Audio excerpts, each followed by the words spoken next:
Good afternoon. I am not going to be looking you in the eyes because I am driving, and since I spend most of my time in the car, I figured I'd just set this video on as I was thinking about this topic. I was talking to someone today and even yesterday about overpricing property, or sometimes we get antsy when our property doesn't sell, and these are the reasons. So what I do is I take my people through a step-by-step process of evaluating the potential reasons, right? There are many reasons, okay? People's preferences change, okay? So what used to be popular a few years ago, 3-5 years ago, is not necessarily as popular as it is now. So if someone's going to choose your property that has the old colors, the old granite, the dark granite, the maybe a less open floor plan, right? Smaller bathrooms or smaller bedrooms versus the bigger bedrooms, and the brighter colors and the lighter granite and the lighter cabinet and the different fixture styles that are going on now, then that might be causing the delay. Even if you know you're priced well, I hate to say it, but I've seen more often than not, people are willing to spend the money to get the cooler, prettier, more popular style. So my encouragement to you is, before you list a property, make sure you contact a experienced realtor who's not only just a realtor, but really has an eye and understands the market and knows the trends and things, so that if you need to, if you need to do some painting and some mild updating, like fixtures, like knobs, fans, lights, it can help you sell a lot faster and potentially for more. You may break even. You may not get money back out of what you spent, but you will, in the sense that you'll sell faster. Okay, with that being said, another reason might be maybe we're overpriced. Okay, that's always a possibility. Maybe people, and especially right now in this market, a lot of properties are overpriced in the sense that they're significantly above what they were 1, 2, 3, 4 months ago. Okay, and people are oftentimes saving those homes. Like, I have a listing, they'll save them, they'll watch them, they'll love them, right? And then they'll watch them, just kind of wait and see if and when the seller will drop that price. And that will indicate to potential buyers that are watching it, it'll indicate to them that maybe the seller is more reasonable and motivated to sell, and then they're willing to maybe take the next step to potentially view the property and or submit an offer. Another reason might be the market slowing down.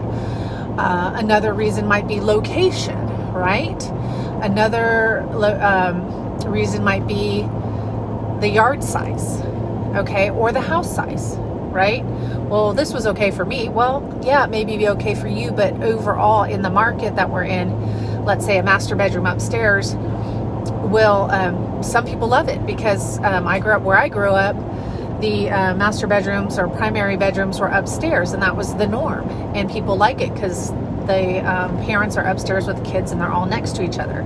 Well, in our market, I can say with boldness, your house will take longer to sell, and it will most likely sell for less. And so with that being said, it's something to consider when you buy the home. Like, is this a home I love? Am I okay with this? And if so, that's okay. Just be informed. Not saying it's not a good home, not saying don't buy it, just saying be aware of these things in the market. Another thing that might be the case is whether it's a single level ranch, which will sell faster than, let's say, a 2-story, more often than not. Another thing is condominiums in our market. In some markets, condominiums may sell very quickly. But in our market, condominiums and townhomes, attached townhomes, more often than not will take significantly longer than, let's say, a single family home that is a comparable size with comparable features. Okay, so I have a wonderful townhome. It needs a little updating, but it's just in pristine condition, just needs makeup, right? And we've priced it well considering the size and the features, et cetera, so on, but it's taking longer to sell. And you get a little discouraged sometimes. But then I have a condo that I just listed, and it's in a high-rise condo, and our condominium sales go much slower than, let's say, single-family homes. So even though it's a spectacular, gorgeous condo, I haven't had any calls on it yet, which of course I'm not happy about. But I know this, and this is what you got to ask yourself, and you've got to evaluate with your realtor and without your realtor, is how is your listing? Is it written well? Are there good pictures? Okay, do they have a walkthrough video? Especially right now, a lot of people really aren't comfortable with walking through and getting out of the house just yet. So having a walkthrough video, I was doing these before COVID, and it really helped boost my visibility and the views that my clients would have. But in addition to that, with COVID, people not wanting to leave their homes, and a lot of people now moving to Texas, yes, to Texas from out of state. And I've heard it a lot that people want to come to Texas because they don't like what's going on elsewhere. So they're out of state and they can't come here just yet. But to have that walkthrough video that portrays the property as it is super, super incredibly helpful. And if you have all these things, good marketing, great visibility, you're seeing that your property is being viewed, you have a lot of views, you have saves, you may not have calls yet, but take heart. Just wait a minute. I usually say wait 2 to 3 weeks before dropping the price, especially when it comes to a condo. When it comes to a single family home, I'm a little more aggressive in lowering that price in maybe 2 weeks, because that market's moving a lot faster, and I don't want to miss, if we've overpriced it or people are not asking on it, then it's probably the price. So all that to be said, if you know your marketing is good and strong, and you've got great pictures, video walkthrough, you're getting a lot of visibility, and you're not getting any showings and or offers yet, pause a minute. Don't blame your realtor, because they've done their job. When there's visibility, when that listing has a lot of visibility, and I can see it on different websites, like how many views I'm getting, then it's not for lack of marketing or interest. Okay, it has to do with something else. Maybe they're waiting for the price to drop. Maybe they're waiting. In this case, guys, something we need to take into consideration. I think we had just a crazy rush over the summer, right?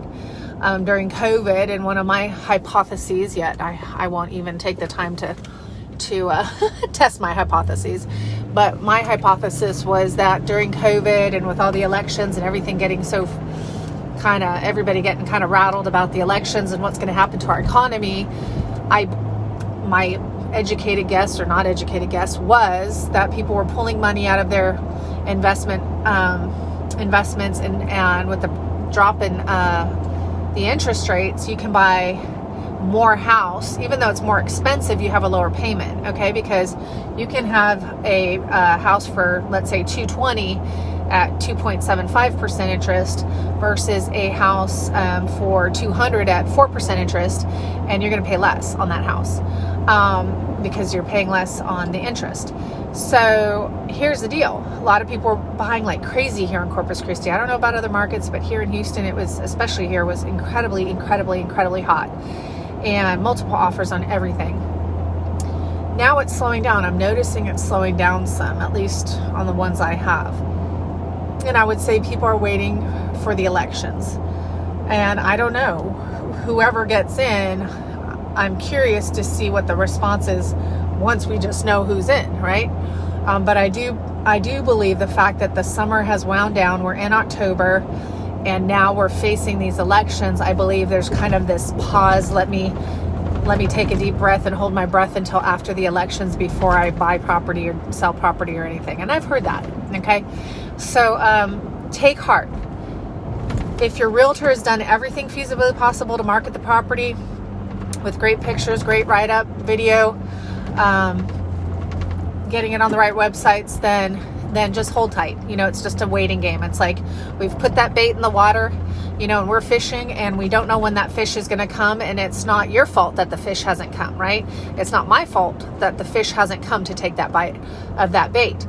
But if we're patient and we keep that bait out there and we keep that bait out there, maybe we have to renew our bait. Maybe we have to put fresh bait, meaning we might have to lower the price to throw out a new fresh bait. Of course, I'm using a fishing analogy. I don't really fish. I used to fish with my dad when I was a kid.